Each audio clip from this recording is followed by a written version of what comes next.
नमस्कार मित्रों। बहुत समय पहले की बात है। एक राजा के राज्य में उनका एक महामंत्री था।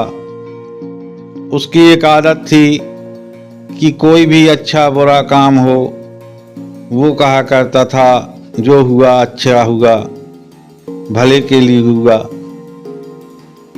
तो राजा को उसकी इस बात से बड़ी खीज हुआ करती थी।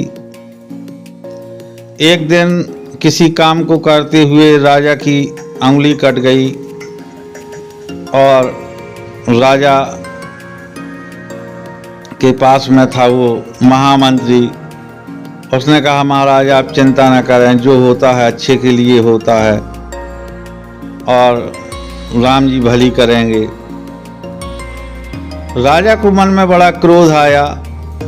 तब उसने ये निर्णय किया कि मैं इस मंत्री को सबक सिखाऊंगा और वो शिकार के बहाने अपने साथ में जंगल में लेकर के गया और एक अंधे कुएं में मंत्री को धक्का दे दिया।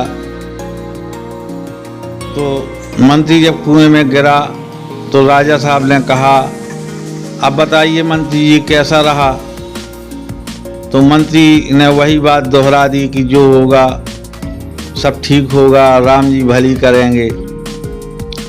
इस प्रकार से राजा मंत्री को धक्का देने के बाद अभी वहाँ कुएं में खड़े ही थे कि एक दस्यु दल आता है और राजा को बंदी बना लेता है।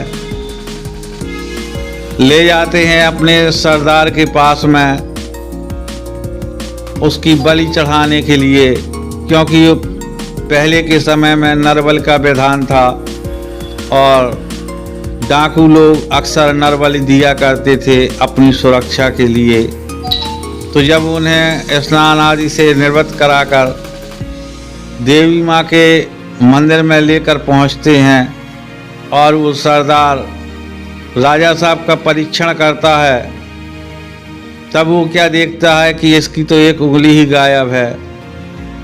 तब वो कहता है अपने साथियों से कि अरे इसकी बलि नहीं हो सकती है, क्योंकि ये तो अपना पहले ही अंग भंग कराए बैठा है।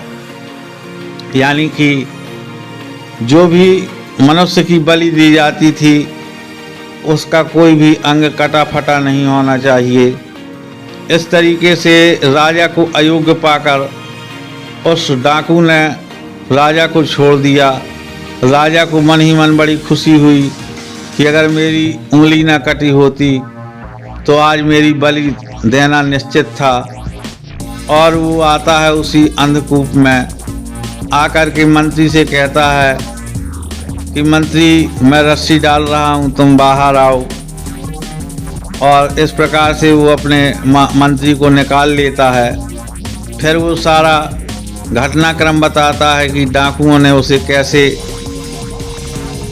बंदी बनाया और कैसे ले गए। और आप अगर मेरी जगह पर होते तो आपकी तो बलि देना तय ही थी, क्योंकि आपके तो सारे अंग सही हैं, इसलिए आपकी बलि हो जाती और भगवान ने आपको इस कुएं में धकेल रखा था।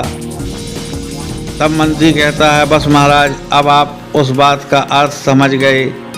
मेरे कहने का तात्पर्य यही होता था कि जीवन में जो कुछ होता है वह ईश्वरीय इच्छा और ईश्वरीय विधान से होता है।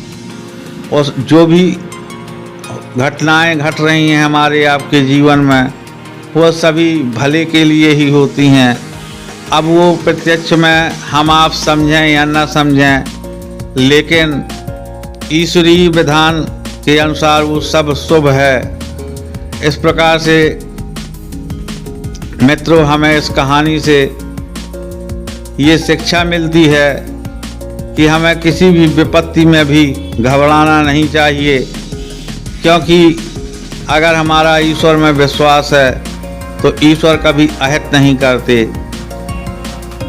आप सभी लोग इस कहानी में यहाँ तक बने रहे, इसके लिए बहुत बहुत धन्यवाद। आप सभी लोगों को नमस्कार।